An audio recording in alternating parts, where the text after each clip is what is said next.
गुरु नमस्कार, आदाब, सत श्री अकाल, सलाम वालेकुम, सत साहिब, जय श्री राम।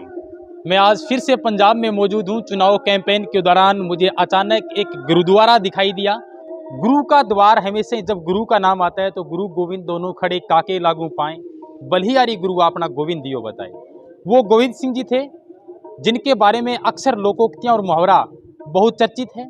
गुरु नानक साहिब जी ने गुरु ग्रंथ साहिब को लिपिबद्ध किया और गुरु गोविंद सिंह ने इस पंथ को आगे बढ़ाने का कार्य किया।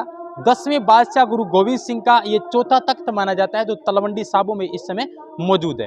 एक अनोखा यहाँ का कार्य रहा है, अनोखा इतिहास रहा है। यहाँ गुरुद्वारा आप पीछे देख सकते हो और इस गुरुद्वारा के अंदर की मैं आपको तस्वीर दिखाऊंगा।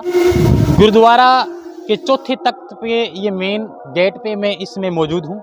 यहाँ सेवादार भी है, गंगानगर से इनका परिचय मेरा हुआ, श्याम जी भी है और भाई मित्तल साहब भी है और इंदौरा साहब भी है और इनके साथ साथ अन्य भी सेवादार हैं। सोचा कि इन लोगों से भी मैं 2 मिनट बात करूं। क्या कहना चाहोगे इस के इतिहास के बारे में, जिस तरीके से आज पूरा का पूरा सिख समाज का तो इतिहास रहा है। एक सूरवीर ये लोग रहे हैं। प्राचीन भारत के इतिहास की बात की जाए, विश्व के इतिहास की बात की जाए तो इनका नाम एक अलग पंक्ति में लिया जाता है। तो ऐसे में आपका क्या कहना है? तलवंडी साबो में आज यहाँ गुरुद्वारा दमदमा साहब में अपने आप को पाकर मैं गौरवान्वित महसूस करता हूँ और मुझे गर्व है सिखों के इस ऐतिहासिक धरती पर पहुँचने का कि गुरु नानक देव जी ने जिस समतावादी समाज की स्थापना की, जहाँ लंगर को पंगत में बैठा करके तत्कालीन भारत की जो अवस्था थी असमानता की, उसको तोड़ करके उन्होंने मानव की जाति को एक बताया। ऐसे गुरु नानक देव की धरती पर यहाँ पहुँच करके सच में मन के अंदर जो श्रद्धा के भाव हैं वो और ज़्यादा मुखर हो बलवती हो उठते हैं। गुरु गोविंद सिंह जी जो सिखों के 10वें गुरुओं के रूप में एक आस्था के सिंबल हैं, एक आस्था के आदर्श हैं, उनका ये ऐतिहासिक गुरुद्वारा दमदमा साहिब जो 1706 में 1706 में गुरु गोविंद सिंह जी, चमकौर सिंह जी और आनंदपुर साहब के युद्ध के बाद उन्होंने यहाँ विश्राम पाया था और अपने कमर पे बंधे हुए कमरबंद को यहाँ खोल करके अपने घोड़ों को भी विश्राम करवाया था। इसलिए ये उनके यहाँ पांव रखने से ही दमदमा साहब की ये धरती पावन हो उठी और गुरु के नाद से गूंज उठी। और यही वो ऐतिहासिक दमदमा साहब गुरुद्वारा है जहां गुरु नानक देव की ओजस्वी वाणी को जो फिजा में प्रचलित थी उसे लिपिबद्ध करने का काम गुरु गोविंद सिंह जी के भाई मनी सिंह जी को ये सुपुर्द किया गया। और यही उस वक्त के एक बहुत बड़े चौधरी डल्ला सिंह जी थे, उनको यहाँ सिक्खी का पाठ पढ़ा करके उनको अमृत छकाया और सिंह की पंगत में उन्हें बिठा करके एक महान मानवीय कार्य करने की दिशा में इस पूरे समाज को जो गुरु नानक देव ने सिख और संत की परंपरा डाली थी उसको आगे बढ़ाने का काम किया। तो आज मैं श्री गंगानगर से आकर के यहाँ तलवंडो साबो मंडी में दमदमा साहब इस गुरुद्वारे में अपने आप को पा करके सच में गौरवान्वित महसूस कर रहा हूं और ऐसे योद्धाओं के बीच में। जी जी, धन्यवाद आपका ये सब बताने के लिए। लेकिन एक मेरा क्वेश्चन है आप सब लोगों से, जब भी सिख समाज की बात आती है अक्सर वाहेगुरु शब्द इस्तेमाल किया जाता है। बहुत सारे दर्शक जानने के इच्छुक है कि वाहेगुरु शब्द क्यों लिया गया, गुरु नानक साहिब जी ने वाहेगुरु क्यों कहा? बताओगे? देखिए, वाहेगुरु या हम जिस भी अपने गुरु को जो हमारे आस्था के प्रतीक होते हैं, जिनके प्रति हमारी आस्था होती है, विश्वास होता है, हम उसको आदर स्वरूप एक नाद के रूप में जो बोलते हैं तो वो अलग अलग धर्मों के अलग अलग रूप में वो प्रचलित हैं हिंदुस्तान की मैथोलॉजी में। तो उसी प्रकार वाहे गुरु शब्द के साथ भी यही जुड़ा है कि गुरु के वह कह देने मात्र से मन के जो भाव हैं वो इस फिजा में फैलते हैं और गुरु की अमृतवाणी इस फिजा में घूम करके उस गुरु का नाद इस फिजा में विलोपित करता है। यही वाहेगुरु से अभिप्राय लिया जाता है। आप भी इस बात से सहमत हैं? कुछ कहना चाहोगे? कुछ नहीं कहना चाहोगे? इतिहास के पन्नों में वाहे गुरु शब्द एक चर्चा का विषय है। गुरु नानक साहिब जी ने जैसे ही उदासी शुरू की, काशी बनारस की पैदल चलना शुरू किया, लोगों ने उसे पागल घोषित कर दिया था।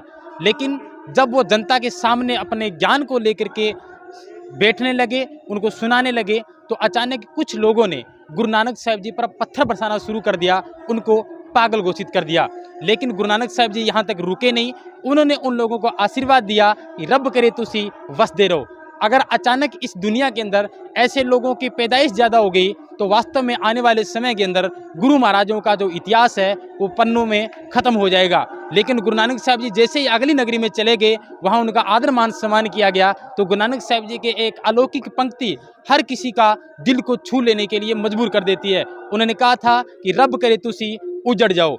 इस दुनिया के अंदर अच्छे लोग बहुत कम हैं, और जब हर कोने में आप जाओगे तो निश्चित तौर से साधु संतों को वो आदर्श का भाव मिलेगा जो साधु संत अपने आप में गौरवित महसूस करेंगे। दरअसल कहानी और किस्से ये भी बताते हैं कि प्राण संगली के अंदर भाई बाला और मर्दाना की साखी ये कहती है कि जब गुरु नानक साहिब जी के पास बाला और मर्दाना चले गए थे, उनको प्रार्थना की गई कि हमें भी मोक्षदायक मंत्र का आप उच्चारण कीजिए। लेकिन बाबा गुरु नानक साहिब जी ने उनको एक ही बात कही थी कि नहीं, आप गुरुदेव करनीवल मत वेखो, कथनीवल वेखो, जरा मैं तनु कह रहा वही करो, करनीवल मत वेखो। उन्होंने कहा था कि हमें लंका नहीं देखी, राजस्थान, हरियाणा, पंजाब, दिल्ली तक देखा, लेकिन लंका भी एक बार सैर करके आइए। बाला और मर्दाने का वो अलौकिक चमत्कार देख करके एक बार ऐसा लगा कि बाला और मर्दाना दोनों वास्तव में नीचे समुद्र के तालाब में डूबते जा रहे हैं, लेकिन बाबा नानक की शक्ति से, उनके कथनी और करने के एकजुट होने की वजह से उन्होंने उनको वाहे गुरु जाप दिया, जिनके चलते वो ऐसे चल रहे थे जैसे ज़मीन पे कोई इंसान चल रहा हो। लेकिन आज भी प्राण संगली का बहुत सारा इतिहास है जो बहुत सारे लोगों को पता नहीं है। उसके अंदर मोक्ष का मार्ग बताया गया है।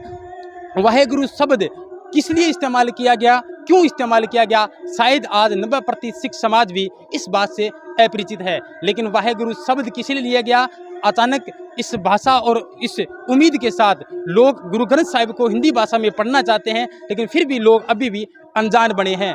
गुरु नानक साहिब जी के इतिहास की बात की जाए तो गुरु नानक साहिब ने जो अपना इतिहास लिखा, अपनी जीवनी लिखी, अधिकतर शब्द को जो है वो कबीर साहिब जी के उसमें सम्मिलित किए गए हैं। आप अगर गुरुवाणी का अध्ययन करेंगे तो कबीर साहिब जी का बार बार जिक्र आएगा। एक अनोखा तालमेल था जब गुरु नानक साहिब जी और कबीर साहिब जी समकालीन थे। वो अपने आप को गुरु मान चुके थे, आध्यात्मिक गुरु संत कबीर दास जी को, और काशी के अंदर एक नदी के किनारे उनको गुरु का दर्शन करने को सुअवसर मिला। और खेत खलिहानों में जाने के बाद जब गुरु नानक साहिब जी वापस आ रहे थे तो माना जाता है कि सत्संग के भाव से हर एक इंसान की इच्छा होती है कि मैं मेरे गुरु के प्रति एक आस्था के साथ साथ उनको दान दक्षिणा दूं। लेकिन उस समय गुरु नानक साहिब जी की आंतरिक आत्मा को समझते हुए कबीर साहिब जी ने कहा था, नानक साहब आपके जो मन में ख्याल चल रहे हैं, हालांकि आपके जेब में पैसे नहीं हैं, लेकिन फिर भी आपकी आस्था के बलबूते के आधार पर मैं आपको एक अच्छा आशीर्वाद देता हूं, इस बात को लेकर के आप एक सेवा कीजिए।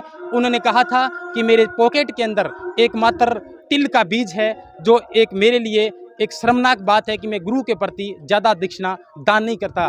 उसके बाद संत कबीर दास जी ने उनको आध्यात्मिक गुरु स्वीकार करते हुए उन्हें कहा था, तिल घोट त्यारी लगी दर दरिया के तीर, गुरु नानक की संशय मिटे मिले सतगुरु कबीर। उसके बाद जिंदगी के अंदर एक अनोखा मोड़ आता है और गुरु नानक साहिब जी ने कबीर साहिब जी को गुरु धारण किया। और गुरु धारण करने के बाद गुरु नानक साहिब जी की जितनी भी शब्दावली है, गुरु ग्रंथ साहिब जो लिखा गया है, वो तमाम उनके अंदर गुरु नानक साहिब जी की वाणियों को समावेश किया गया है। इतिहास के पन्ने ये भी कहते हैं कि बहुत सारे ऐसे सिख समाज के अनुयायी हैं जिनको आज भी इस बात से पता नहीं है कि उन्होंने 2 अक्षरों का भेद किस ओर इशारा किया है। गुरु नानक साहिब जी ने कहा है कि 2 अक्षर दा भेद बतावे, सोई गुरु पूरा कहावे, एक छड़ावे एक लखावे ते प्राणी निज घर को जावे।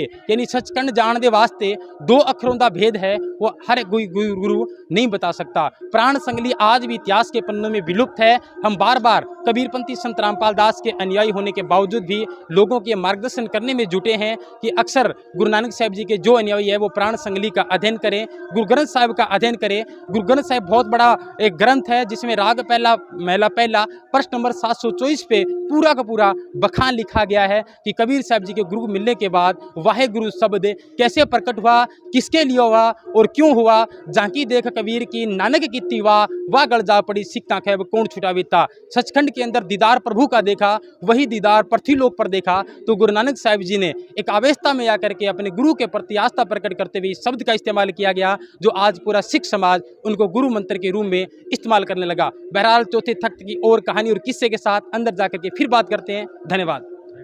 अगर आपने हमारे चैनल को सब्सक्राइब नहीं किया है तो चैनल को सब्सक्राइब करने के साथ साथ इस बेल आइकन को प्रेस करें ताकि आप देख पाएं हमारी वीडियोस सबसे पहले।